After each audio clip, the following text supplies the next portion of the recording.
We're going to be your sort of co-hosts for today. We're both volunteers with the 46th Ward Neighbors Against Police Violence.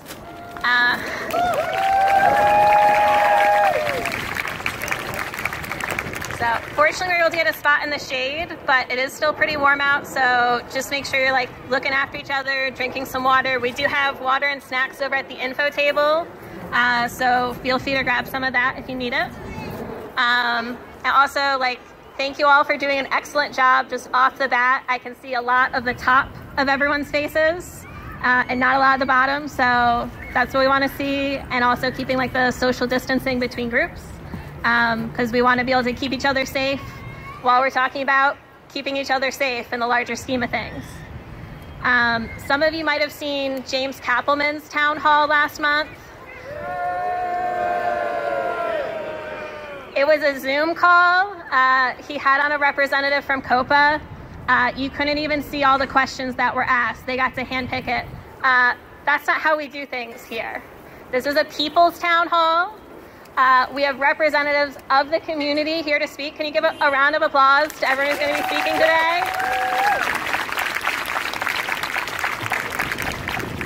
And then once we're done with that, we're going to have an open mic. So if you're sitting there in the audience and you're like, I have a story about police violence, I have a question about CPAC, I have something I want to know that I want to share, I just want to get up here and say that I support you and I support what's going on, be ready to do that. Get that in your mind because we're going to ask people to come up here and tell their stories and share their words. Does that sound good to all of you?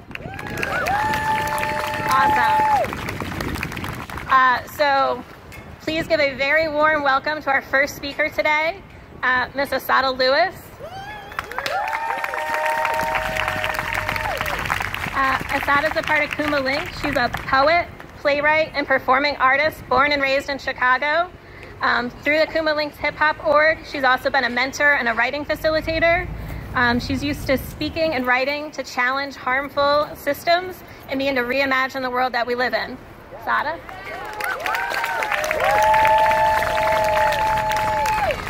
Hi everybody, can y'all hear me?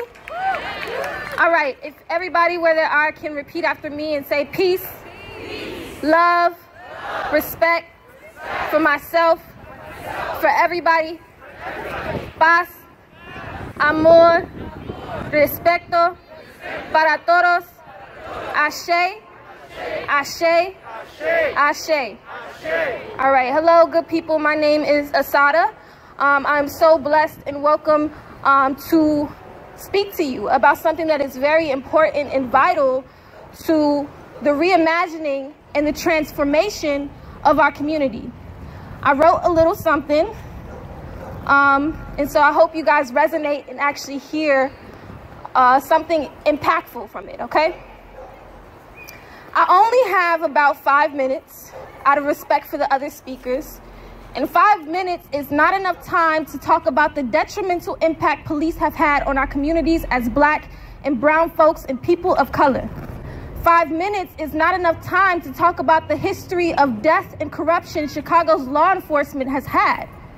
I advise you to do your own research. The facts are plain as day.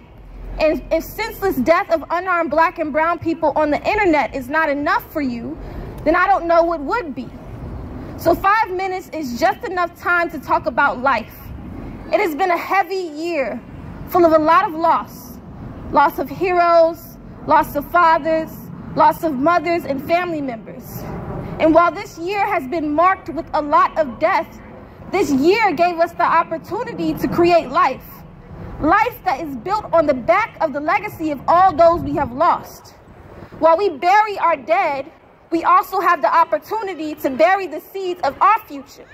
A future free of fear, a future full of love and light, a future full of access and community, a future where every single person has the ability to be whoever and whatever they want to be.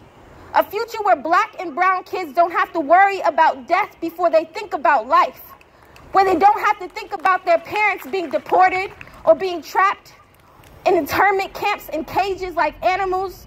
A future where our communities are in charge. Police do not protect us. They have not protected us. The police has a legacy built on slave catching and keeping the order of the white institution we live under. Police are giving more money than schools, the mental health institutions, the community organizations. Police are giving money to terrorize and instill fear. Money that could go to the future we want to live in is being given to murder us in our homes, in our cars, in front of our children. But this is bigger than death and murder. This is about life. This is about justice. This is about speaking peace over our people. Do we not deserve $95 million that they put towards a police academy? $95 million can go towards jobs and books. Or let's think about what we could do with $4 million a day, which is what CPD gets and more. This money does not include the misconduct payout that the city has to settle with, which is around $662 million. Do the math. What would you give to your community with $95 million a day? As we move towards defunding police, because it will happen, as we move towards abolition, because it will happen, I want to challenge us to think about the world we want our families to grow up in. I want us to take our fear of the future and say, I'm scared of what this will look like. But I'm even more afraid of living in a world that is racist, sexist, misogynistic, homophobic, that is filled with more death than life. Defund the police because you are choosing life. Today, I choose life. If you can repeat after me, say peace, love, respect for myself, for everybody. We appreciate, we nurture, we give back to Mother Earth, we give back to each other, to our community, so that we may grow. Ashe, Ashe, Ashe. Thank you.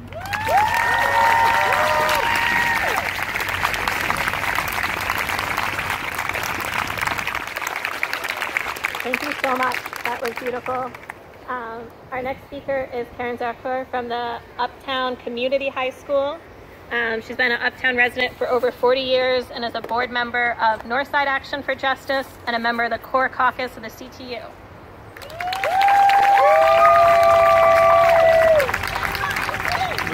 Good afternoon, everyone. Wow, Assata is so inspiring, isn't she? Let's have another hand for her. We are so lucky at Uplift that Assata works with our students, so yay! I'm proud to be here today as a member of Northside Action for Justice. We're a community organization that's been around for quite a few years, and our predecessor organizations even some decades. And we work primarily on housing, human services, and education. Although recently, given the events going on in the nation and locally, we have added to our areas of focus police violence and defunding police, because that is so tied in with everything else we do. In fact, one of the things about Northside Action for Justice is that we really do believe that everything is connected and we have to fight for all these things at once. And so today I'm going to talk to you about how police and policing are connected to housing, and in specific, how Kappelman has used police as a tool of gentrification in this community. So James Kappelman, we've known him, I think 25 years, or probably Andy knows better, or Mark, but about that long. We got to know him around fighting about what would happen at the Wilson Yards property. That's where the Target and the Aldi are, as well as a senior building and a family housing building of affordable housing. We fought for the affordable housing. Kappelman and his allies fought against the affordable housing every step of the way. And this is where we got to know how racist he was, how opposed to anything that people in our community he was. He and his allies used fear and race baiting to try to win people over to their cause of no affordable housing by claiming that Uplift would become another Cabrini Green. So we've known who he was for a really long time. He did not just become this when he became the alderman. But as alderman, of course, he has more power, and we've lost at least 1,200 units of affordable housing since he's been the alderman. So you might be saying, well, okay, but what does this have to do with police? Well, gentrifiers have many tools at their disposal. And one of their tools is to use police to harass people that they deem undesirable. Harass them to the point of forcing them to move out of the neighborhood one way or another. So Kappelman and his fellow white homeowners became extremely adept at using the CAPS program to do this.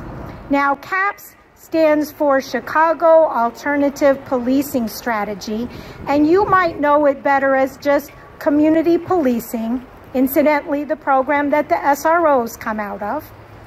And the way it works is that each district is divided into beats, and each beat meets once a month, and the police officers who serve in that area come, and residents may come and talk about their concerns or their ideas or hear what the police is doing or whatever. Well, the police really push this theme of we want you to define the quality of life issues in your community. So right away, that creates questions, right? Quality of life for whom? Who gets to define that? Well, in the beat that Kappelman was living in before he was alderman, that's the beat the other side of Broadway, beat 2311, it was the rich white homeowners that flocked en masse to these CAPS meetings. And why was that? Well, because in their viciousness and racism, they pretty much drove everybody else away from the meetings because it was just too hard to listen to that and feel those threats. And how did they define quality of life? Well, for example, they said that it was a problem if people were drinking on the public way or sleeping on city benches. So they used that as a way to criminalize homelessness. It was a problem if people were loitering. So they used that as a way to go after youth, especially Black youth. It was a problem if a particular building or apartment was too noisy or had too much traffic. And they used that as a way to go after residents of subsidized housing. And so at every meeting, they would have some buildings that they would talk about the extreme problems and what they were going to do about it. And basically what they were going to do is steady call police. And the police would steady come, even if no matter what the results of their call, that nothing happened, they would just come time after time.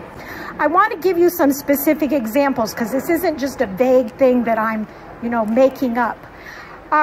So for example, a family that I knew that I was pretty close to lived in a scattered site on Magnolia, and the neighbors were steady calling on them because teenagers lived in the house, and you know how horrible teenagers are. The police would come almost daily and pound on their door and curse and threaten them. And eventually this mom felt like, I got to get my kids out of here. They're under attack. I don't know what's going to happen. To keep them safe, I have to leave Uptown. And she was the kind of person that you really want in your community, involved, positive thinking, full of ideas, but there she was gone. There was a building, 4707 Beacon. It was owned by a family that was fairly poor themselves, actually, And they kept the rents real low, so a lot of very low income families lived there. And the white homeowners that lived on that block and around it, so this is not only Kappelman, but kind of his crew, they didn't want that building there because after all, it was bringing down their home values, right? And nothing is more important than their right to make money. So their strategy was to call and make complaints on the building. I see people going in and out the back door at all hours. I keep seeing this guy putting something in a car in the alley, like all kinds of stories, right? And so the police would come every single time that they would make these calls. And what that does is that creates a record. And that record kicks things up to the nuisance abatement task force. And then that triggers the building inspectors, and they come out to check out the building. Well, every building in Uptown, practically all the old ones, is full of building violations, and definitely this one was. The family was low income and couldn't really fix things. They were just trying to provide housing to poor families. So of course they could not fix all the building violations, and so basically they were harassed out of the community. They sold to a developer.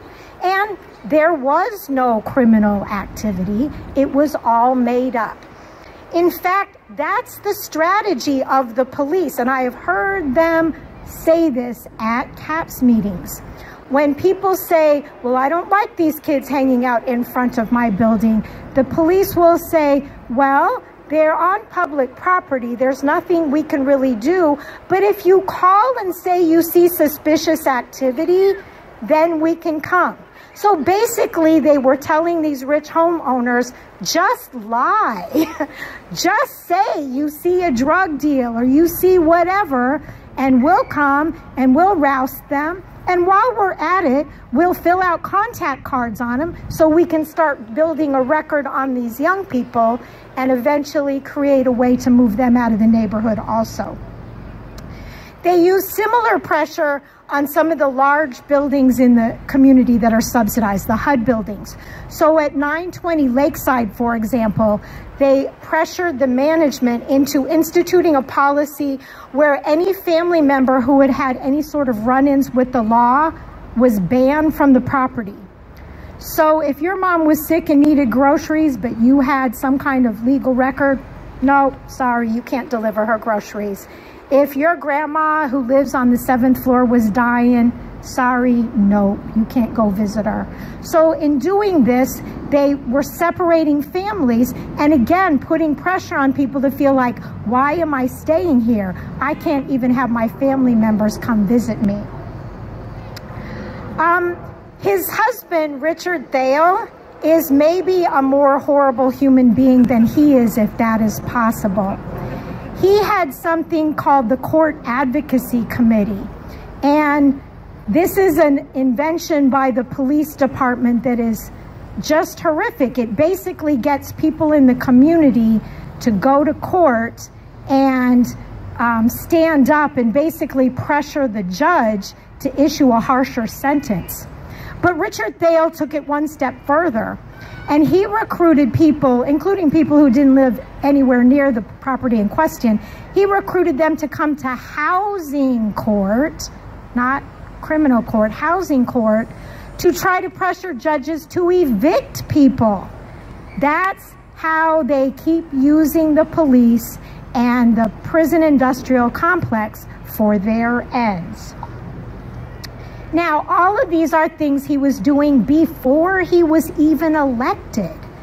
Since he's been alderman, he's certainly done plenty, and I'm just going to talk real briefly about how he has continuously targeted homeless people, because he seems to especially hate them, no matter what his Facebook pages may say. So there's an ordinance that gives people the right to be on public property and to sleep on public property because, you know, you're not supposed to criminalize homelessness. But the police routinely violate that ordinance. They ticket people, they harass people, they take their stuff and throw it away. They would get the cleaner people to come in, and folks would have to move all their stuff away. If they had to work that day, too bad. You'd have to be there, move your stuff, guard it. until you could move it back in. Kappelman will claim, oh no, I never called the police. And, you know, maybe we don't have a record of the calls, but he never stood up for them either. He was all about letting that go on. He actively recruited the police to evict Uptown Tent City a few years back when they were doing all the construction. And a lot of people went over there to the public property by Stewart School, what's now the Stewart School Lofts. And he got the police to evict them from there. And then he got the developer to put a fence around it. So basically, Kappelman, he would be a racist gentrifier without the police, and the police would be a white supremacist gang of oppressors without Kappelman. They certainly were before he was the alderman, but working together and with the housing developer or the private developers, they are really working hard to make this into a much wealthier and wider community. So our task is super clear, never been clearer, right? We have to defund police and we have to get rid of Kappelman, because neither is going to change.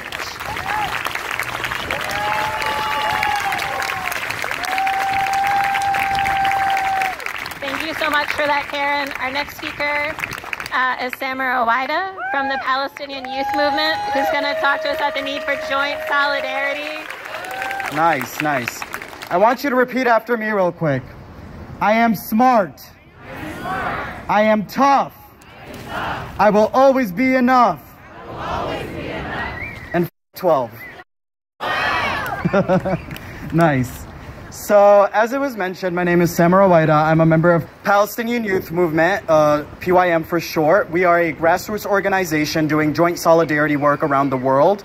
And I am also a part of the Joint Solidarity Committee in PYM, so that's why I'm here today. I want to start off by sharing a quick story about my uncle.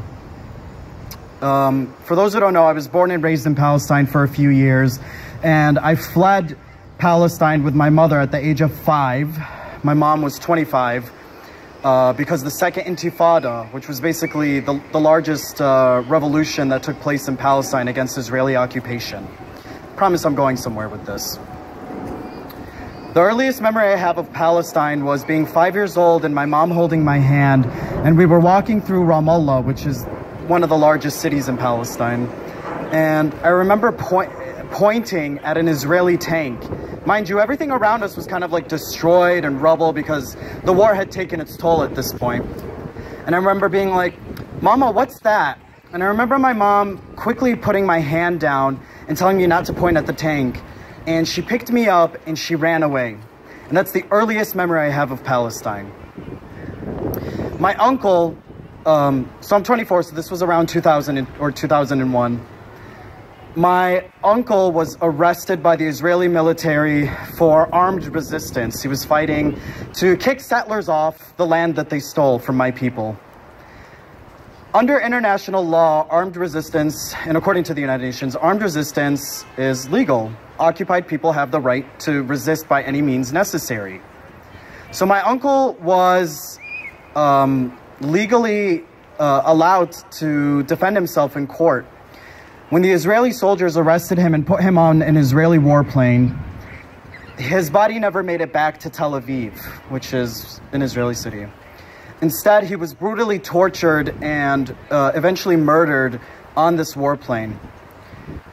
Not only that, and you know, trigger warning for anyone, his body was dismembered, chopped up into pieces, and when the Israeli warplane flew over my family's home, they threw the pieces of his body over my family's house for my aunts and uncles and cousins to pick up.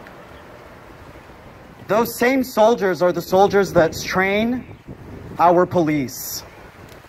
The Israeli military trains racist US police. LAPD, CPD, and NYPD. Is that right? That ain't right. Say that ain't right. Our relationship with the Israeli military is so insidious that there's actually an NYPD office in Tel Aviv. So you can actually be arrested by New York police in a foreign country. I wanted to share that story of my uncle to lay the groundwork of the relationship between our oppressors. And I wanted to speak to the relationship that we have with each other through joint solidarity. Our cities in America look this way because of the war on terror, and because the war on terror has been brought home to our inner cities. Our cities look this way because our government and our military tested and perfected tear gas and oppressive tactics on Arabs. 2020 is not an isolated year. For those of us who have been living under the boot of U.S. violence, this has always been our lives. Israel is an extension of U.S. violence, operating as a white settlement on Arab land. Our police and the Israeli military exist to protect property like McDonald's and Starbucks, which are leeching off our communities and preying on vulnerable people, leaving us in a state of exploitation. Flint, Michigan doesn't have water, but the USA can funnel billions of dollars to the Israeli military while they steal water from indigenous Palestinians. I wanna quote Ahed Tamimi. Ahed Tamimi was the 16, 17-year-old Palestinian girl. She was arrested by Israeli soldiers because at 3 a.m. Israeli soldiers went into her village, shot her cousin at point blank range. And what did she do? She went up to the Israeli soldier and she slapped him in the face for doing that to her cousin. She was then taken to military court and essentially sent to prison. When the judge tried her and sentenced her to prison, she said one thing. When all of these journalists were like flooding her, they wanted commentary, they wanted to see what she said. She said, "There is no justice under occupation. There can never be justice under occupation." And so that makes me think about the land that we're on today, the land that we're standing on right now, you and I, and all across this land. It is occupied indigenous land. It is stolen indigenous land. And there can never be justice in this system so long as the police and so long as electoral politics exist to uphold the status quo. But I want to share my vision of what justice looks like on this land and in Palestine. Justice looks like reparations, first and foremost. Reparations for black people, reparations for indigenous people, reparations for Palestinians, for bearing the brunt of ethnic cleansing, genocide, and crimes against humanity, whether it be a Democratic president or a Republican president. The police is the tool of the wealthy elites, period. A second form of justice that looks like to me is not only reparations, but repatriation. That means repatriation of this land. This land needs to be given back to the people that it belongs to the indigenous people and to the black folks that built these cities before you gentrified them the out, Alderman Kappelman. I'm sorry if I curse a lot, but I also want to say I value political vulgarity. I think it's really important. Another thing, the third point that I want to make of a form of justice, whether it be transformative or restorative, is abolishing the police and abolishing prisons. It's so interesting. Whenever you want to say abolish the police, you always get the feeling, well, who are you going to call when someone robs you? Well, don't call the police if you want to abolish them. I think that we've all shown each other within the last few months that we don't need the fucking police, because who takes care of us? We take care of us. We've literally proven that to ourselves within these last few months. We have literally shown up for each other these last few months. So the next time someone tries to fucking rob me, I'm not going to call the police. I never would have called the police. Do you know who I call? I call my chosen family. I call the fucking leftists and the communists that the media tries to tell me are fucking fools and thieves. We're not the thieves. We're actually the vanguards of a movement that's trying to redistribute resources to people that are robbed of those resources. Those are the people that I'm going to fucking call when something happens to me. Not those pigs over there who would actually probably show up and make the scene worse and probably fucking kill me or shoot me. Like, I'm not going to call the cops. And so the other point that they always bring up is abolish prisons. Well, what are we going to do with rapists? Well, what if I told you that with prisons, we're actually creating the conditions that cause sexual assault? In our society, the largest percentage of sexual assault takes place in prisons because our tax money is funding that. We are creating spaces that are causing people to resort to sexual assault. So I don't want to hear shit the next time somebody tells me about abolishing prisons or the police. There's your 2 points. Have a great day.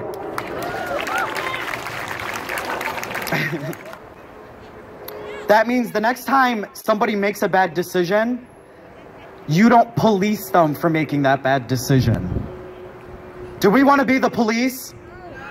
When we get rid of CPD, when we get rid of all of the police, do we want to be the new police?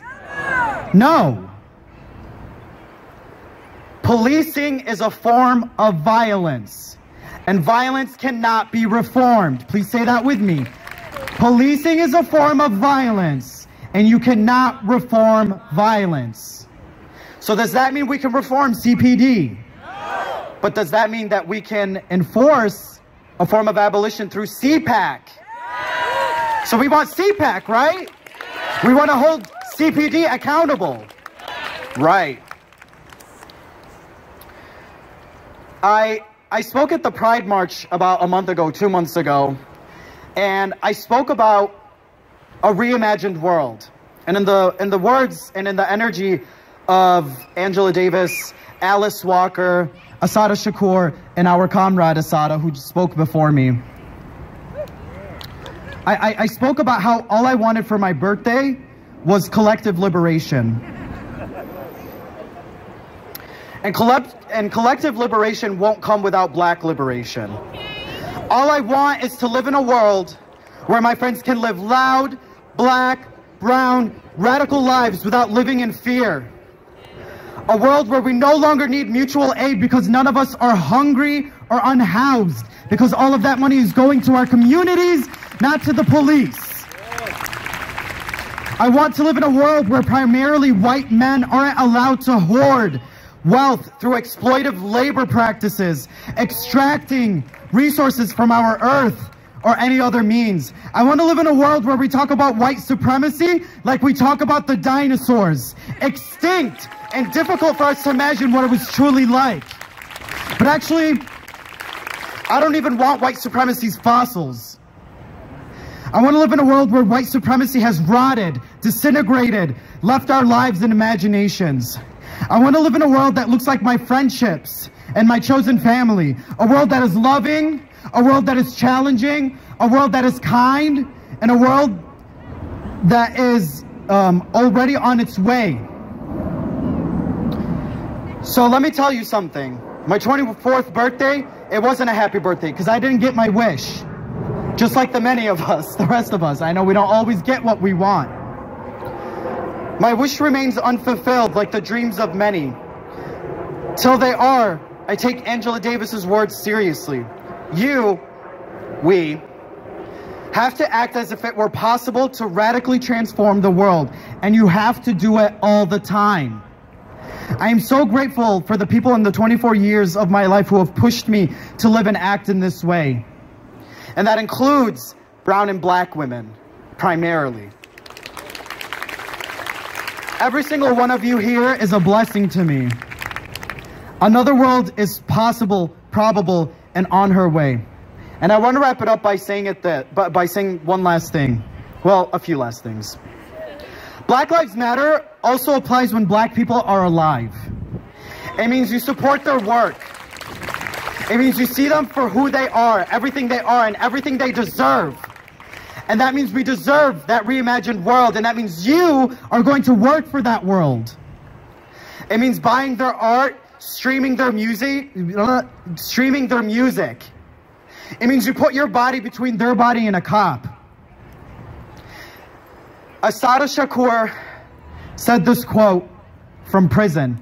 She was in a very low point in her life. She was abused, assaulted by police officers. And from that despair, she pulled out one of the most beautiful quotes. And I want you all to repeat it after me.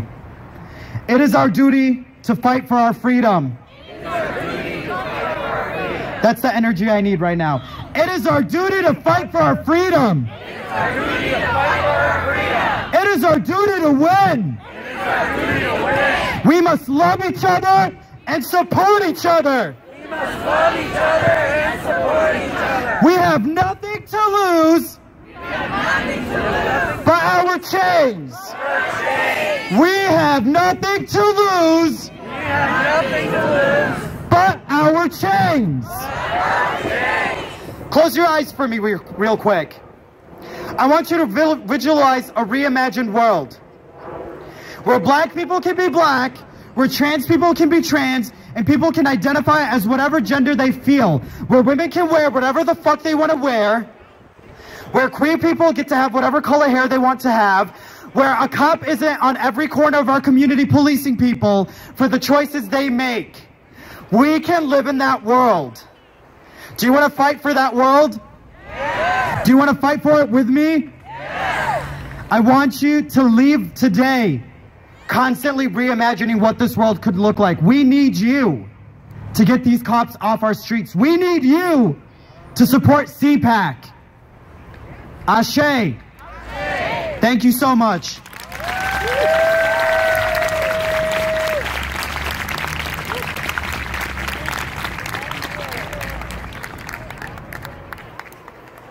Hi, everyone. I'm going to need us to give it up one more time for Samer, Asada, and Karen.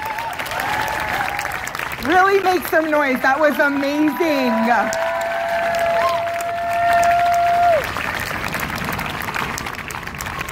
And something that all of them talked about is reimagining our future. Sorry, I forgot to say, I'm Nikta. I'm from 46 Ward Neighbors Against Police Violence. Thank you all for being here today. Yes, we're here for CPAC, but not for CPAC's sake, right?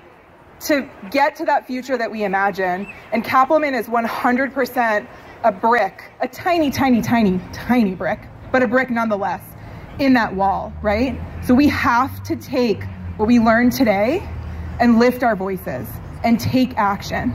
And so what my role here is today, because I am not gifted enough to speak the way that our speakers have gifted us with, is to ask you to take that action and to guide you to that action. So things you can do right now in this moment are sign the green postcards that I've seen a lot of you sign, so thank you very much. If you have not, those postcards will go directly to the alderman. If you don't live in this ward, that's okay. You still support CPAC, we will get those postcards to your alderman. So building that record, right? Super important. If you want to get more involved with the 46 ward neighbors, you can. There's a sign-up sheet for that. We'll get you on our listserv. That's going to take you into tomorrow, into next month, into next year to make sure that you're still part of this fight. So please do that. And I will say most importantly, a thing that we know about James Kappelman, we know a lot about James Kappelman. One of the things that we know is that he is allergic to public true discourse, which is why he is not here today. We have invited him, we sent him multiple emails, and he tore down our posters. His husband, he's a coward, his husband tore down our posters. But we're not going to be quiet. And we know that he does listen to his tweets. He is hyper aware of what's going on Facebook, because it's all about that veneer for him. It's all about that fakeness and those lies.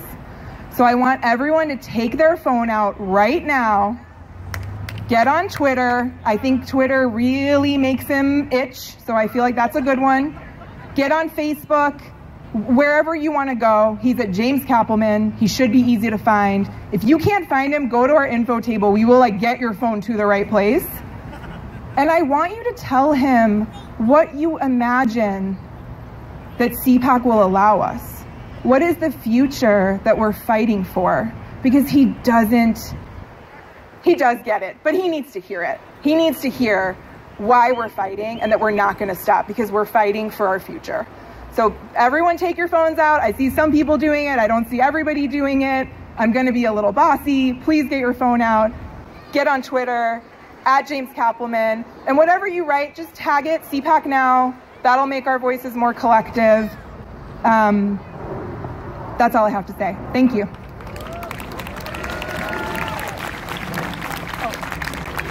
I'm sorry, I'm also supposed to introduce the next speaker. So our next speaker is Kayla Freeman.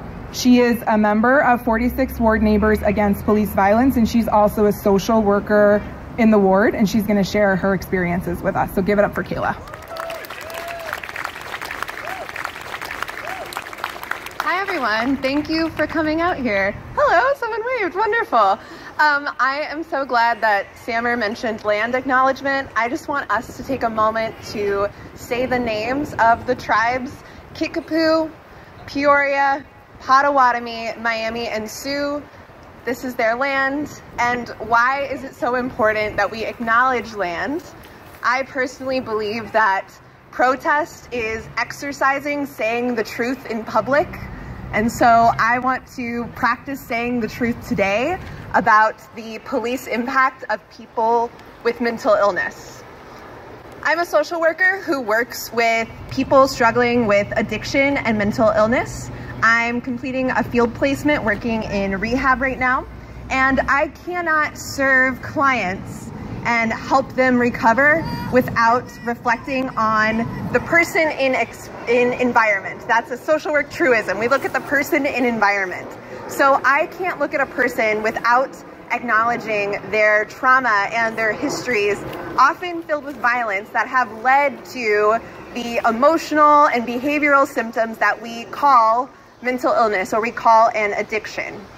Medical literature shows us that trauma and addiction changes the brain. It is a physical disease as much as diabetes. So in the same way that you can't self-love your pancreas into working better, you can't self-discipline your tumors into shrinking, mental illness is a very real and very physical medical illness that cannot be changed or coerced or shamed out of existence, and it certainly cannot be forced via police violence into receding. The city of Chicago currently has a plan in place for dealing with calls for and from people struggling with a mental health crisis. This is called their Crisis Intervention Team Training. And when you call, request a CIT team, they deploy these responders to the scene. However, these are not psychologists and social workers, therapists and experts dispatched. They are just police officers with 40 hours of crisis training. To give you some perspective, I will be completing 1,000 hours of mental health training by the time I achieve licensure in May. After that, I will have to go through 3,000 more hours before I can practice independently without a supervisor. So 40 hours of mental health training is not enough to run a support group, much less address a crisis with life and death stakes. Additionally, because CIT training is optional, police officers, very few of them have completed it.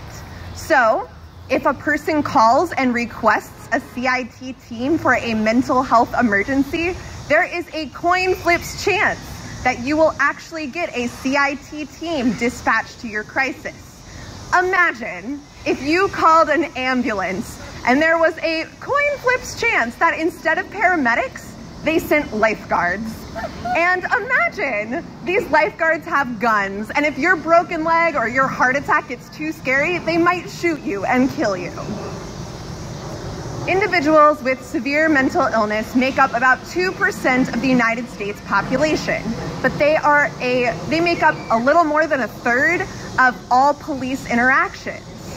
On top of that, a person struggling with mental illness is 16 times more likely to be killed by the police during that interaction than their healthier peers. And imagine you are a mentally ill person who is also Black or brown or visibly queer. The rates of your mortality have just skyrocketed. It is not my opinion nor my political stance that policing is violent and broken. It is a fact. Scientific evidence demonstrates policing provides a greater public health risk to vulnerable communities than it does any sort of benefit. There is a line in the Police Code of Ethics asserting that officers must protect and serve. if any other profession, including social workers, so egregiously violated their ethical code, the government would intervene immediately and ensure public safety. We are here today because there has been no intervention for far too long. We are here to advocate for a community and civilian police accountability council for CPAC, because CPAC would create a dialogue that includes the very voices that are most impacted by police violence. It would include voices on this council, people with clinical expertise, people with lived experience of police violence or mental illness or growing up in traumatic situations, often due to neighborhoods that are heavily policed. It is illogical that right now these people have no say in what is supposedly a public service for their benefit. With community impact via CPAC, we can expand CIT training, make it mandatory for all officers. We can advocate for social workers to become first responders instead. With CPAC, we can begin to deconstruct a violent system. We can defund it, we can tear it down, and we can imagine a future that is safer for all of us. Because when we truly serve and protect our most vulnerable neighbors, we serve and protect us all. Thank you.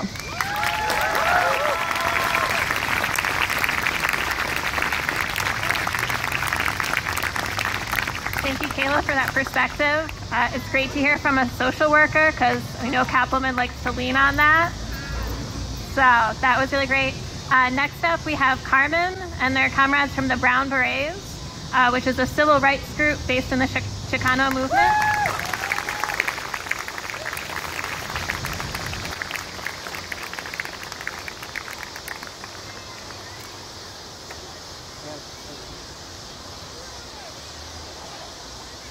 Hey everybody. Wow, that's loud. Woo. Let's see, notes app. Okay. So first I'm going to start off with a mission statement. The Brown Berets are comprised of raza of all ages, committed to the founding principles and ideals of the Chicano movement. Over the years, we have opened our ranks to all Latinx people and to the indigenous people of Turtle Island. We are dedicating to preserving the past, protecting the present, and creating a future throughout Aztlán. We are a grassroots organization in its truest form, not limited by political ideology or bound by borders. A few of our carnales y carnals are not here today because they are supporting La Raza in the Chicano National Day of Action, Resistance, Anti-Sexism, and Anti-Fascism in Los Angeles. But they send their support, and we are here to stand in solidarity with Black Lives, Jacob Blake, and the protesters in Kenosha. Viva la Casa. So, I wasn't smart enough to have written a speech beforehand, so here we go, off the fly. So, truly, the reason that we come together in Chicago, also in this neighborhood, that none of us are a part of, but all of us grew up in the Chicagoland area, in Chicago. I've spent a lot of time in Uptown. As a young person, I saw how this neighborhood was a black and brown neighborhood before gentrification got its greedy claws into the many beautiful neighborhoods of our city. I think it's important as a Latinx person to at all times be anti-black, pro-blackness, reel that on back, and stand with all of our siblings of color and in our indigenous land.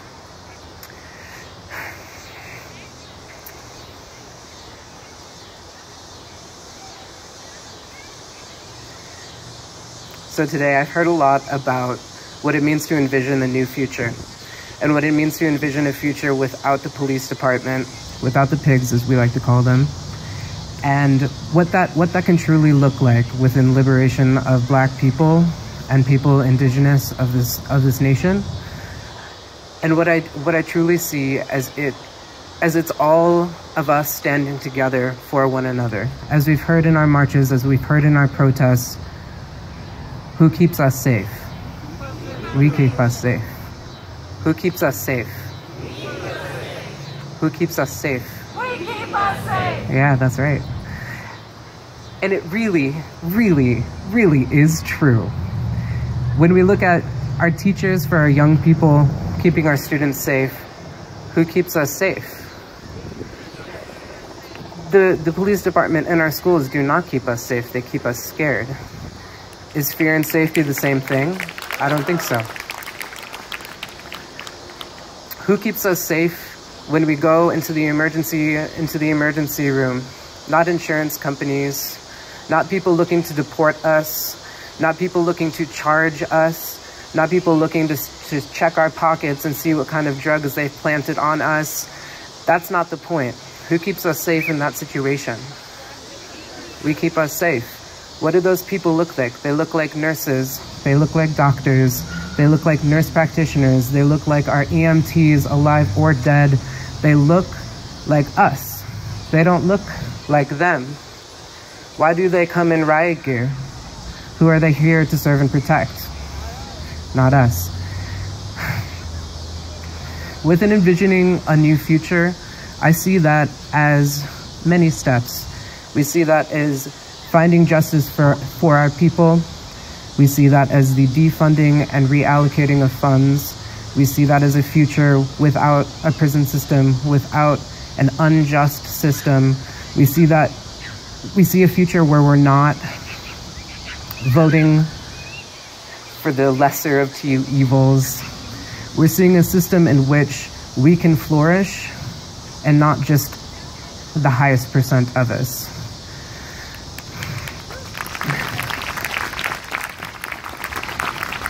And we think about, where's our lovely speaker? I think they might have left.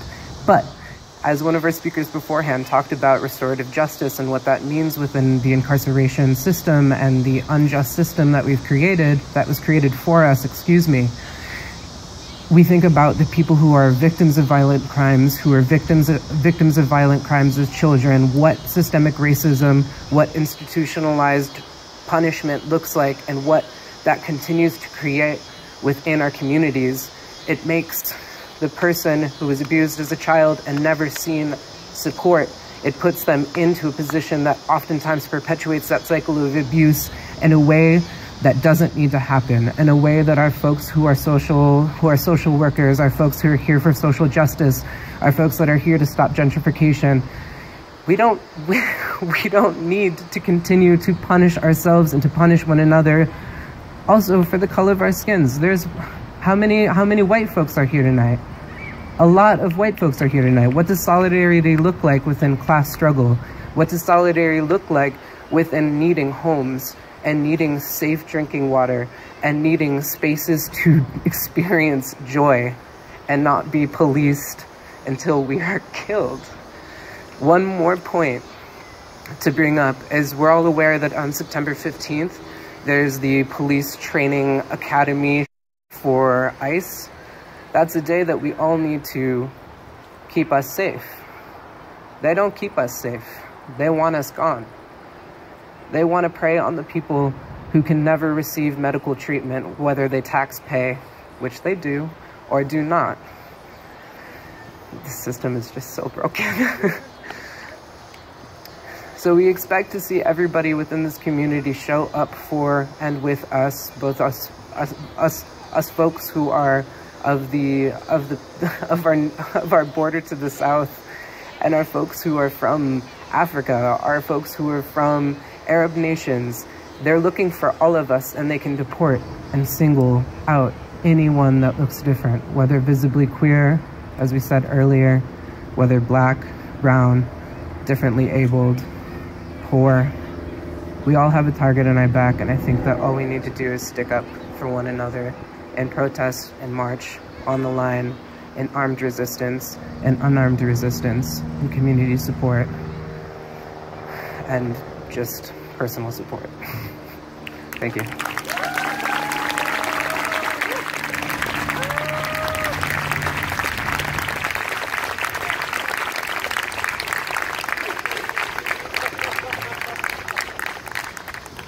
I'm not sure I believe you didn't write any of that ahead of time. That was wonderful. Round of applause again for Carmen. Our next speaker is Fox, who is an activist with the Uptown tent city, which had a struggle against the forces of gentrification right here in this spot that they're going to talk about a little bit. Hello. Thank you all for being here today. I want to start with a poem that I wrote. I want you to repeat after me. Racist killings only stop. Racist killings only stop. When we take the guns from cops. When we take the guns from cops. Racist killings only stop. Racist killings only stop. When we take the funds from cops. When we take the funds from cops. Racist killings only stop. When we take the guns from cops. Racist killings only stop. When we take the guns from cops. Racist killings only stop. When we take the funds from cops. Racist killings only stop. When we take the funds. 12. Nice. Hell yes. Yes. Beautiful. My name is Fox. I used to live in that building right there. But due to COVID and the gentrification process happening in Uptown, I was priced out of this neighborhood. Just down the street from here, you'll see a tent city. This is the third tent city I've seen since I moved here 5 or 6 years ago. There's another one down on Lawrence. A few years ago, I joined Uptown Tent City because the city issued an eviction notice to people living under a bridge. That ain't right. That's fucked up.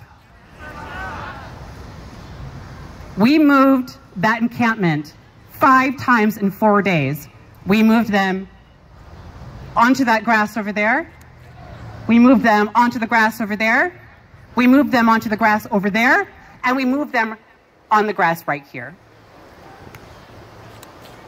I want to build on all of the conversation we've had about who this land belongs to and say that the people who slept here had their tents taken away from them by police and city sanitation workers. That's up. That's murder. Alderman Kappelman didn't show up here for them. We did. Alderman Kappelman doesn't show up to his office hours. He runs away and hides because he's a stupid little. He's a fucking coward. You showed up here today because you are brave. You showed up here today because you are brave. We have seen cops kill so many people with impunity. They get away with it all the time. And that's because they're protecting the manifest death toll to the foundation of this fake country. America is a fake country. Israel is a fake country. Australia is a fake country. And they can only exist with regulated violence against brown and black people. They cannot do that without prisons. They cannot do that unless they can kill you with impunity.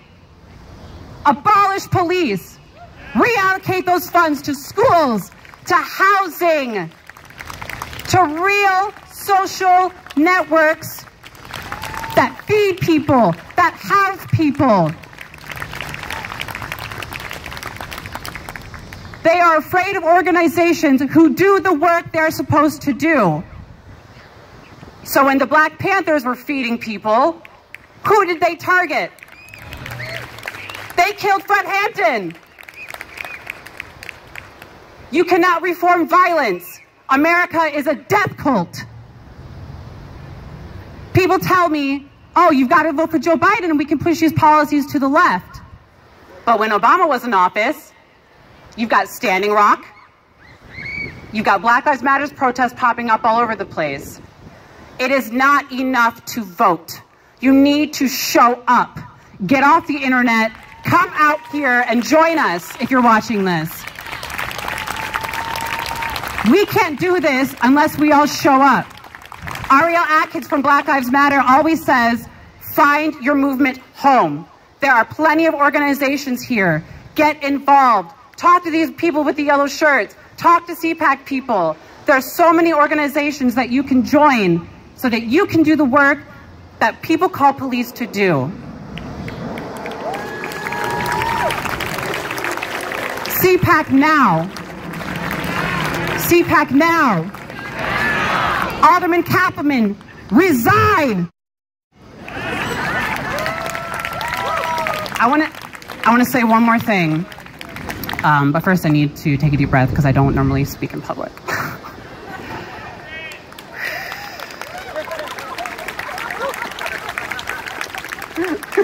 You are all so beautiful. Thank you for letting me speak here.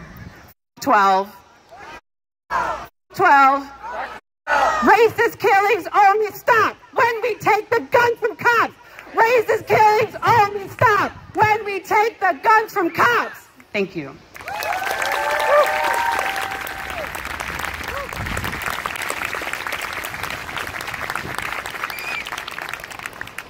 When we put this program together, I did not think about how hard it would be to get up here with housekeeping after these types of speeches. So I apologize to myself, I think, for that. I want to take some more time and make sure that we give, I'm talking a huge round of applause. I'm talking crazy warmth for Fox, Carmen and the Brown Berets, and Kayla. Like, show them how much love you have. Give me more. Come on. Yeah. Nice. Nice. Awesome. Thanks, guys. Yeah, that's what I wanted. Okay. Fox talked about getting involved, and I know everyone wants to. Everyone is going to find a different way to do that. We've talked about how you can do that here. Sign those postcards. That's real. That is how the Chicago Alliance Against Racial and Political Repression has kept this movement going, has proven that there are over 60,000 people in this city dedicated to this fight. So I know sometimes it seems like signing a petition, signing a postcard, maybe it's you know, just something I do when I walk away. What does it mean? It really means a lot. And I know it goes without saying, but those 60,000, they're 60,000 individual humans, right? So you do have that power. We're all here today collectively sort of reveling in our power. These speakers have been so powerful. So, you know, take that momentum and really turn it into action. So additional ways that you can do that are by finding some of our, or all of our endorsers and sponsors and co-hosts. We've created a resource page on our Facebook page. Actually, if you go to the Facebook page for this event, you can find it. If you sign up for our newsletter, we will get it to you. If none of those are accessible to you, come talk to me or anybody at the table and we will get that information to you because it's so crucial, right? Coming here today is power and then there's action, right? So let's make sure we keep it going. I'm gonna let you know who those folks are that are listed on our resource sheet. So of course, this was hosted by the 46 Ward Neighbors Against Police Violence. We have a form there that you can fill out if you want to get more involved. This is co-hosted by Carper, who has been leading this effort. And we're going to have a speaker from that organization later on. This is co-sponsored or co-endorsed by Black Lives Matter, 48th Ward Neighbors for Justice, the National Asian Pacific American Women's Forum, Northside Action for Justice. Those are the folks in the yellow shirts. Palestinian Youth Movement, and of course the Brown Berets. So check out that resource page. We also have some merch for sale at the table if you want to really show that off. We have shirts, I think, so you can talk to the folks up there about that. And if you want to continue to get under Kappelman's skin, I again cannot stress the importance of showing up in his social media, showing up in his office hours, calling his office, emailing him. I will say, you know, we don't get a lot of change by asking nicely, so take that for what it's worth, and really listen to his responses to get a feel for where he's coming from. But this is not something that you do once. It is not something that you do twice. This is something that you do every week, every day. You ask your friends to do it, you expand your network, and that's how we're gonna win. Okay, I think that's all I had for that section.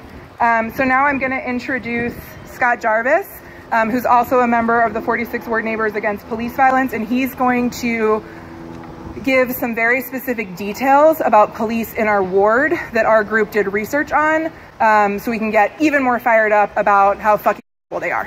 Give it up for Scott.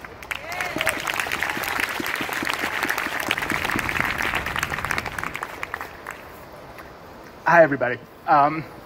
First of all, my name is Scott Jarvis with the 46 Ward Neighbors. I want a big thank you to Elisa for compiling this information. This is sourced from the Citizens Police Data Project and Settling for Misconduct. So something that Kappelman does a lot, he likes to act like police violence or bad police are an issue on the south side or the west side. He's like, no, we only have good cops in Uptown. There's a lot wrong with that, namely, there's no such thing as a good cop. So, this is some of, let's call them the greatest hits of, these are some of the cops that are allegedly protecting us here in the 46th Ward and Uptown in general. So we have, first on the list, Bradley Hespy, badge number 15218. In December 2000, Lee Thompson died from asphyxia due to a chokehold, and Hespy admitted to placing his arms around Thompson's neck. A jury found him not guilty. 12 years later, Hespy was suspended for 5 days due to corruption charges. You'll not be surprised to learn he remains an officer in the 46th Ward. George Panathiakis, badge number 11494. In 2015, a case of excessive force to a minor against Panathiakis and another officer cost the city $10,000. He has received a use of force complaint almost every year of his career. This is more than 90% of other officers. Again, still in our ward. Next up, we have Nenad Markovich, badge number 19638. Markovich has 89 allegations, 14 in this ward alone. That is more than 99.8% of other officers. Despite being suspended for a total of 374 days, Markovich has been given 51 honorable mentions, more than 86% of other officers. So not only is he one of the worst, he's also rewarded some of the most. And I just want some of you who work, can you imagine having a job where you can be suspended 374 days? Suspended, and then you come back and get accolades? Wild, wild. These are the cops in our ward, the alleged good cops.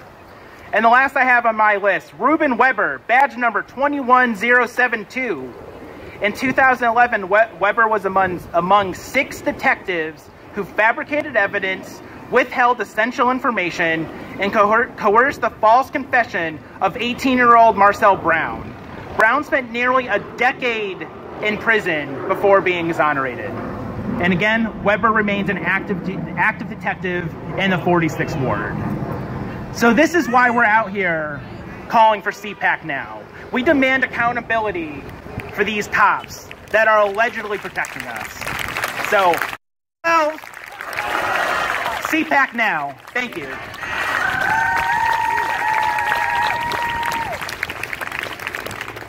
Thank you so much to Scott. Our next speaker has been an Uptown resident for over 30 years, co-founder of the Gay Liberation Movement, has worked in anti-police violence work, anti-war work, and to help protect the homeless. And most importantly, I want you all to give him an extra round of applause. He's been our sound guy all day today, so every word you've heard online or out here is because Andy Thayer set us up right. So come on up and speak.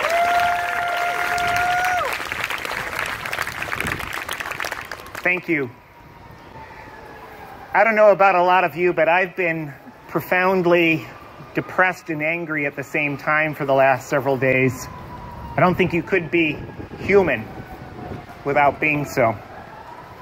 So I'd like to start out my remarks with a portion of what the sister Jacob Blake said 3 days ago. Quote, Yeah, that's okay. So many people have reached out to me.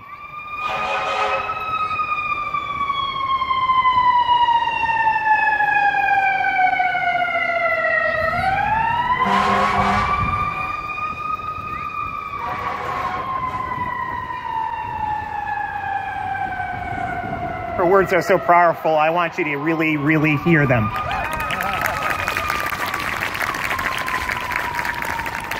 So many people have reached out to me, telling me they're sorry that this happened to my family. Well, don't be sorry, because this has been happening to my family for a long time, longer than I can account for. It happened to Emmett Till. Emmett Till is my family. Philando, Mike Brown, Sandra, this has been happening to my family. This is nothing new. I'm not sad. I'm not sorry. I'm angry and I'm tired.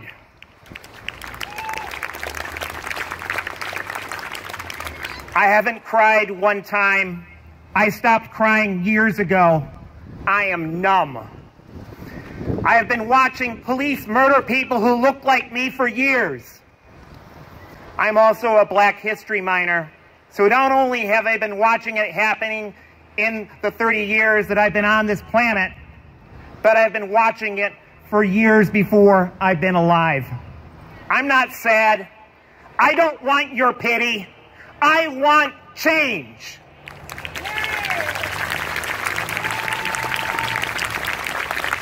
And you look at all the cities around this country that have gotten changed in terms of at least the damn cops being fired, at least the cops being charged with criminal charges. And what have we seen out of Mayor Lightfoot and her hand-picked in the back pocket aldermen like James Kappelman? We've got nothing. We've got no change. And that's got to stop.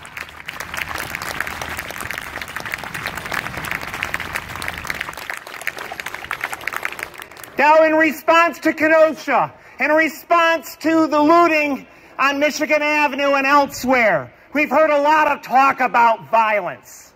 A lot of talk about violence. And I'd like to just quote something that Malcolm X said in response to the assassination of John F. Kennedy in 1963. He said, "The chickens have come home to roost."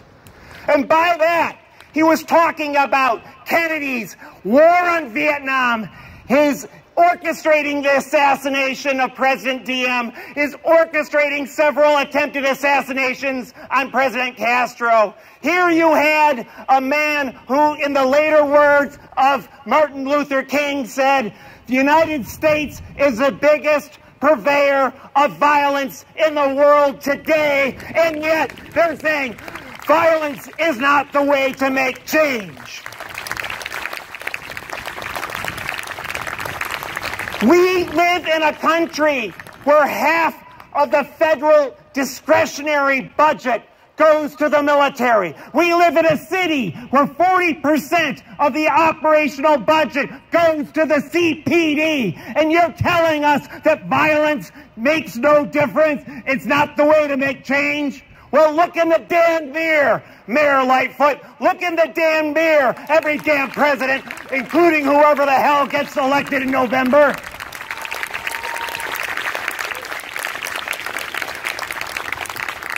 Now, violence takes many forms.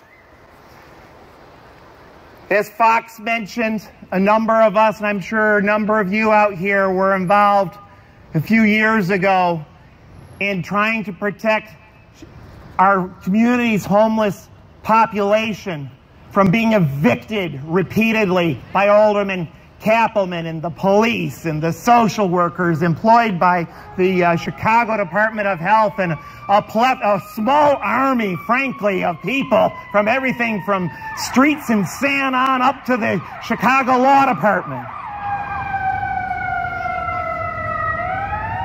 We followed their rules.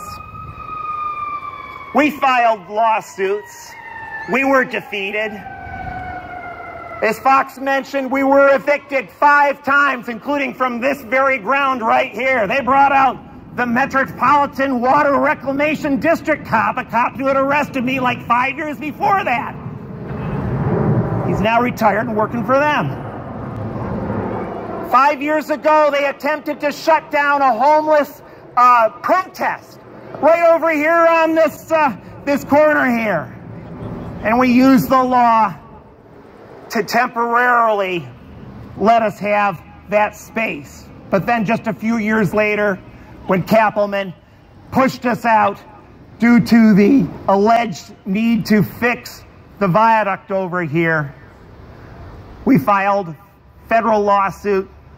We lost. We filed suit to be over here in the then vacant Stewart Mall area next to the closed down school, a school that was, of course, closed down with the help of Alderman Kappelman and then Mayor Rahm Emanuel. And we lost. And they wonder why people, after protesting, after saying Black Lives Matter so many f***ing times, that people resort to violence. They've got only themselves to blame. Only themselves to blame. And they're going to be dishing out more violence, not just against protesters and not just cops with a gun. But in a few months' time, many of the people over here and over at the Lawrence Viaduct, they're going to need a place to stay. And in the era of COVID and pandemics, they cannot be staying in shelters where you're literally just a couple feet next to a complete stranger. That's the only reason why Kappelman has allowed these newborn tent cities to be here, because he knows that none of the shelters can have them right now. But in a couple of months' time, we're going to have the cold weather.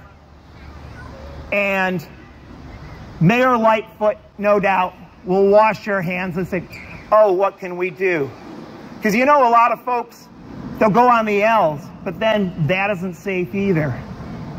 Well, we've got a lot of empty hotels in this city, and we need to demand that they be opened up for every single homeless person who needs a roof over their head. And more than that, look at all these heated, vacant storefronts that we've got in this city. A real estate pal of mine told me the reason why a lot of those storefronts is empty is they get a tax break. It's actually cheap. It's more lucrative to keep the storefront vacant rather than rent it out at cost to some small business. And so what it comes down to is money. And this sick capitalist system we've got. And what is the role of the police, the aldermen, and the mayor and all that? It's to keep the damn status quo so the real estate developers can make money off of our backs. And part of the way they do that is by, of course, destroying public housing, because public housing is competition. You have lots of public housing. They can't charge the enormous rents they do. And that's why they've destroyed public housing in this community. That's why they've destroyed the SROs in this community and around the city. We need to say, Mayor Lightfoot, Alderman Kappelman, no, profits will not come before people.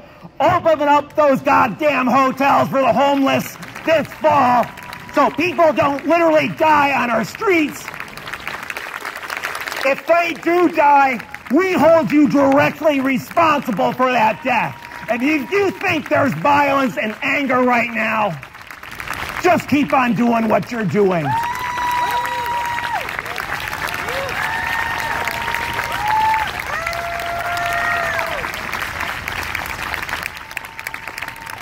Give it up for Andy.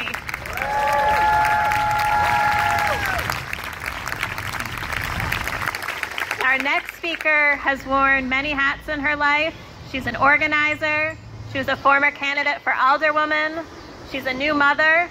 But when I asked how she wants to be introduced, she just said, At the end of the day, I'm just a really radical ass neighbor that wants to live in a place where I'm safe and my neighbors are safe. Everybody give it up for Angela Clay.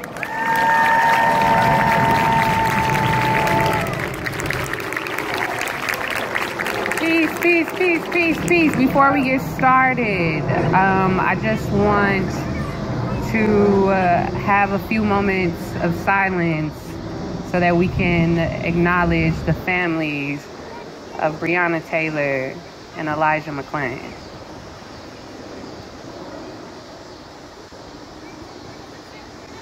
When I was approached to come and speak, it's not unusual for me to be at these things because I've been at rallies like this since the babies you've seen running behind all of the speakers that we've had. My grandmother was a Irish and German short little old lady who migrated to the North Side Uptown community because of resources. She didn't have an eighth grade degree. She was a single mother at the time, and the ward that welcomed her was the ward that we're all residing in now. That is my struggle. That is my story. I am a product of this land that you stand on. I'm a product of this park that we are in right now. I am a product of the high school that's just a few feet away from us. I am a product of all of the struggles that you've heard here today. And we've come home to roost. I know that this is about CPAC, and it's truly needed. If you have any morals, you do understand that we have to have some type of accountability for our police officers. But that's not it. I say this because our police officers are responding, but we are not being on the preventative side. When we have police show up to disagreements, altercations, because usually they're within social circles. Usually the people who have beefs, as we call it, know each other. When they show up, the problem gets escalated to the 10th degree, and the root of why they were called is never addressed in the first place. So when we think about who we need, it's truly we protect us. If there were anything to ever happen to me, I would rather call 5 of you sitting on this grass than to ever call 911. I don't know if I've ever shared this story publicly, but I was just thinking about what I would speak to today. And it was a lot of the things that we as people of color do is we decompress our trauma. We have been taught to hide our scars. We have been taught to not talk about our problems. A few years ago, it was Valentine's Day, and my partner and I, in true fashion, were late for reservations downtown. I lived right here on Hazel, so we were speed walking down Sunnyside to Broadway, and we spotted a cab because we needed a cab. This was no Uber at the time. And we waved down the cab frantically. We hopped in the cab in front of Target. We turned down Montrose Avenue, and before we could get past the Jewels, there were 3 squad cars behind our cab telling us to get out. Now again, this is Valentine's Day, so I think we look a little cute. I thought we looked a little spiffy. But we were pulled out of the cabs. My partner was arrested and put into handcuffs. I was placed on the back of the car with my hands on the car and told that we had fit the description of 2 people who just committed a shooting. I am embarrassed. I am humiliated. I am frustrated. Nothing that I say can make these people with guns, because that's the only reason why we listen to them, is because they have guns. If there was ever any time where they didn't have guns, it would be a problem. Because our families, we're all taught to respect each other. When we were growing up, our families taught us, if somebody hits you, what do? You hit them back. But we can't do that because we are threatened under duress and force of a person who might have their own biases and their own racism, and they take it out on the person where they feel like they have the most power. I called my alderman's office at the time. I don't have to name who was in office at the time. Crying hysterically the next day, trying to tell them about my story. I got to run around about go to this beat, talk to this division, go. Nothing ever happened. Nothing. To the point that it becomes a part of our conversations. When we are talking about our experiences, we mean our traumas. I share trauma from my father. I share trauma from my mother. I share trauma from my grandparents who were marching and rioting in the 60s next to Dr. Martin Luther King Jr. when he came to Chicago to fight for affordable housing. I carry those traumas. And because we carry those traumas, we've never really unpacked them until 2020. I am so glad that all of you all are able. There's a difference between being able and willing. You are able to create change. You are able to use your voice and your position in this world to help your fellow neighbors. It's been 167 days since Breonna Taylor's murder. And Marie spoke. I recently became a mom, which is crazy because that's just like, what, a human? But when I was pregnant, if you all have never watched the Meek Mill documentary on Amazon, you are missing a crucial point of why young Black and brown people are so pissed off right now. I watched that movie when I was about 4 months pregnant, so I didn't know if I was having a girl or a boy yet.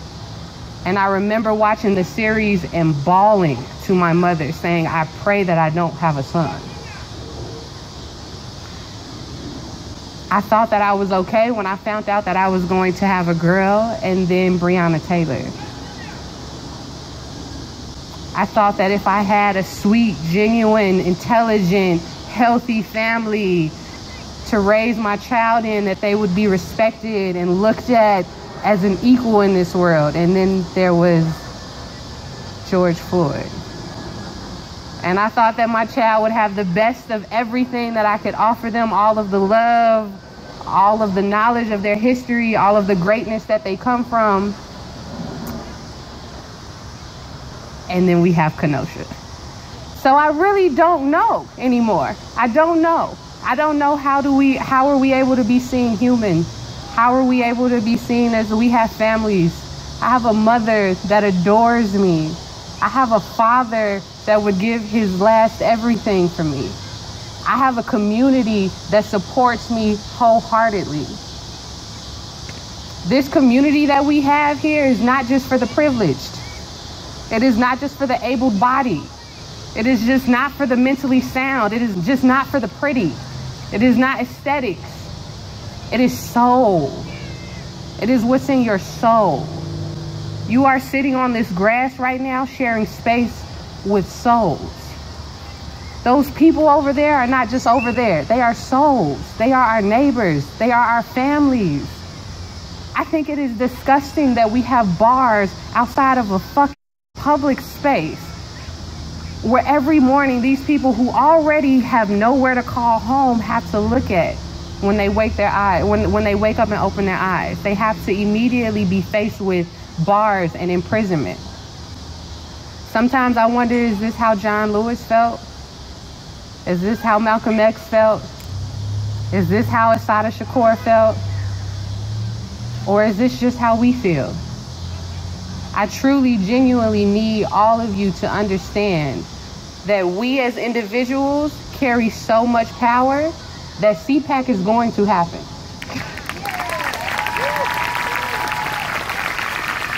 Defunding the police is going to happen. It is up to us to make sure that we have the remedy for what is the solution. When we have no more CPD, what is the solution? When we have no more crisis interventions, what is the solution? What are we actually asking for? So I wanted to to end with, a lot of people don't know that our CPD, NYPD, any police force on this stolen land started off as slave catchers. You cannot separate the two. At some point, you have to understand that this is intentional. Everything that has been happening to us has been intentional. So we intentionally have to step up, put our foot down, and tell them we see you, we hear you, and we protect each other. If you see a fellow neighbor anywhere that is in dire need, help them. Lend a hand however you can, because it goes a long way. That hand that you are lending is helping deal with traumas, generational curses. You right now are setting the trend for your generations to come. When your grandchildren or your great aunts and uncles talk about you, make sure they know your story. Make sure that they know you are on the front lines making shit happen.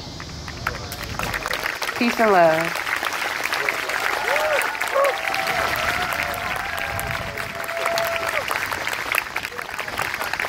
Everybody make some noise for Angela. That was very personal. It was very beautiful. Thank you for sharing with us. Our last speaker today is Mr. Frank Chapman, an educational coordinator for the Chicago Alliance Against Racism and Police Repression. Mr. Chapman lost 14 years of his life to our criminal injustice system and was freed by the efforts of the National Alliance, and he's been fighting for other people ever since. We're honored to have you with us today. Everybody, please give your very warm welcome to Mr. Chapman.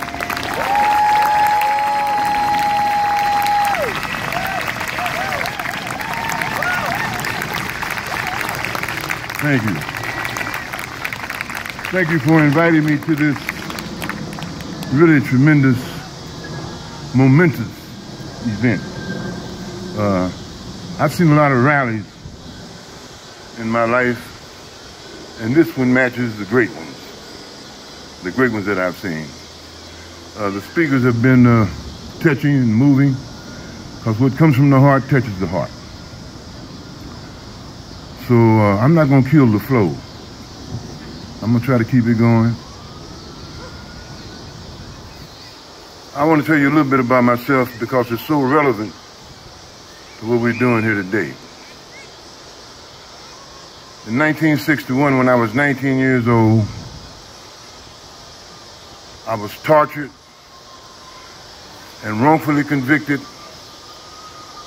by the St. Louis Police Department, forced to sign a confession for armed robbery and murder, and sentenced to the Missouri State Penitentiary for life and 50 years. Life and 50 years. That was the bad part. The good part is, while I was in prison, I morphed, I transformed by my own efforts and by the efforts of my comrades in prison, and by also the efforts of my comrades on the streets in the Black Panther Party. I morphed into a revolutionary. A lot of people talk about what they are today, but I'm gonna tell you what I am. I'm a revolutionary. And what do you want to be? You want to be a revolutionary? Then you got to deal with overthrowing this whole damn system. Quit playing. Piecemeal reforms won't get you there. All that does is recycle oppression. It's like recycling the ghetto through welfare. It's not going to get you there. The only thing that's going to get us where we need to go, you talking about abolishing the police, you talking about this, that, and the other, the only thing that is going to get us there is to get revolution. Because, and I'm not saying that to try to discourage you or disappoint you, because you need to engage in all the struggles you are engaging in, because you're on the path. But I'm saying this so you don't get caught up in some kind of political delirium, thinking that you have a solution when you don't. The solution is getting rid of capitalism. The solution is creating a system where truly, we do like the Three Musketeers, right? One for all and all for one. So I just want to get that off, because I think it's necessary to have the right perspective when we talk about these problems. They're not just problems, people.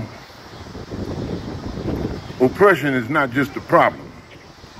Oppression is an institution of violence and terror imposed upon the people.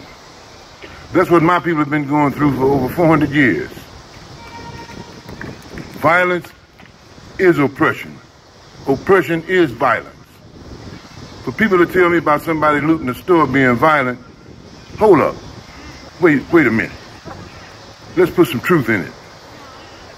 You know, you stole my people from their continent, brought them here in chains, bled them, beat them, tortured them, broke up their families, sold them on the block like they were cattle.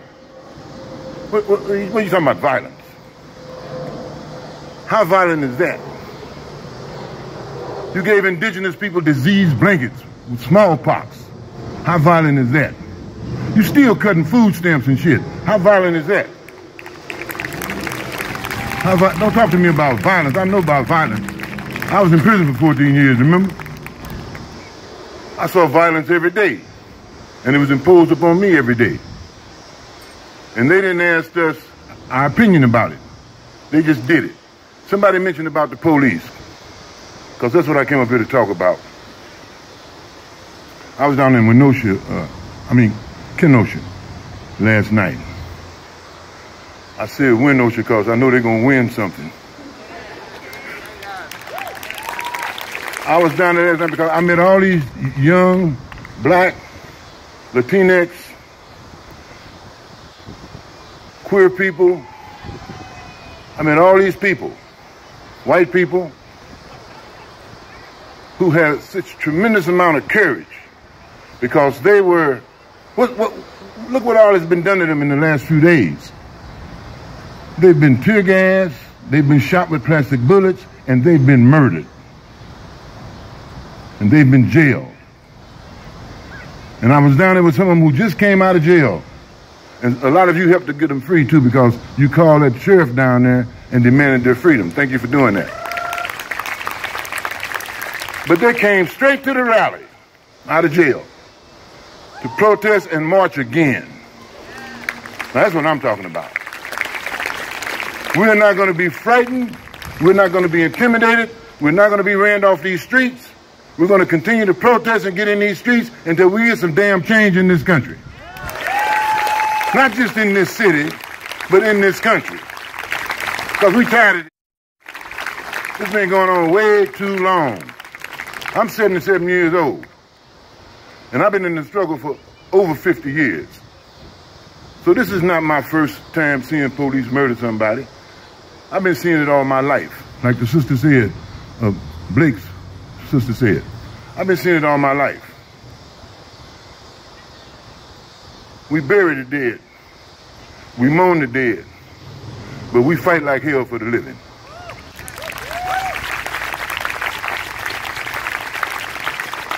So what is that fight going to be about right now, right in this moment? It's what you're here for. That fight is going to be about getting government to get off, as well as the rest of these older persons, to pass CPAC. When I say CPAC, I want you to say fight back. CPAC! CPAC! CPAC! Sound like you mean it. So why am I saying CPAC and fight back? Because that's what CPAC is. We're not promising a utopia. We're not promising that the struggle is going to be over the day we get CPAC enacted. See, that would be selling you a false dream. No, what we're saying is that in order to stop these police crimes and in order to stop these murders now, in the moment, is for us to have community control of the police. What does that mean? To say who polices our communities and how our communities are policed. If there's going to be defunding, we need to be in control of the defunding. If there's going to be abolition, we need to be in control of that process. Don't expect the system to give you what your demands are. We got to give this to ourselves. This is what the people got to do. That's why we say all power to the people. Because the people got to do this. They're the problem. You're the solution. We're the solution. They're the problem. So don't get it mixed up. We're not asking them for change. We're not asking Mayor Lightfoot for change. We're not asking a couple men to change. Would he please go up there and sign his name on our ordinance? We're demanding it. There's a difference. We're demanding it. Oppressed people don't ask for change. They demand and fight for it. We demand it. And these are our demands. You got to have a way of carrying out a demand. It can't just be an empty slogan. That's why we have to empower ourselves to say who polices our communities and how our communities are policed. We decide. The people decide. That's a people's decision when we don't need the police anymore.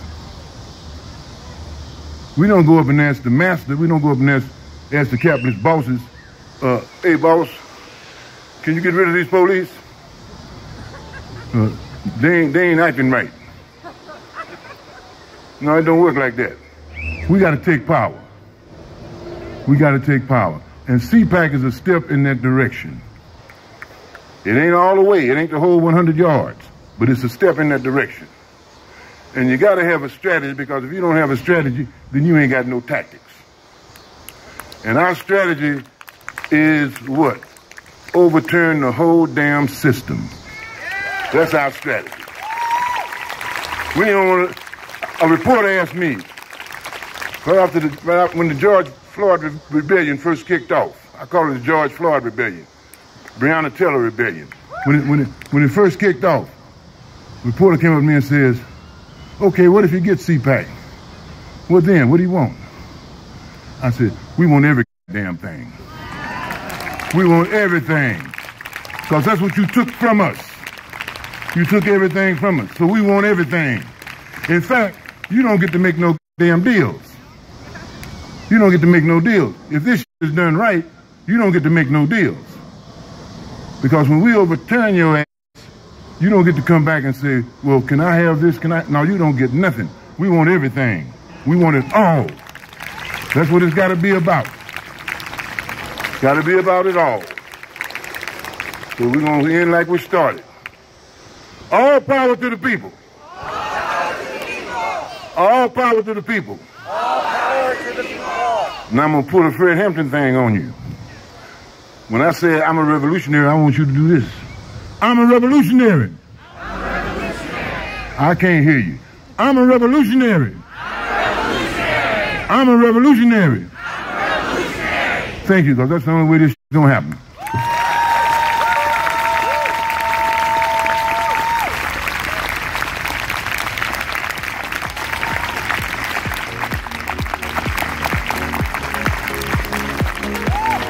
Give it up one more time for Frank Chapman, everybody.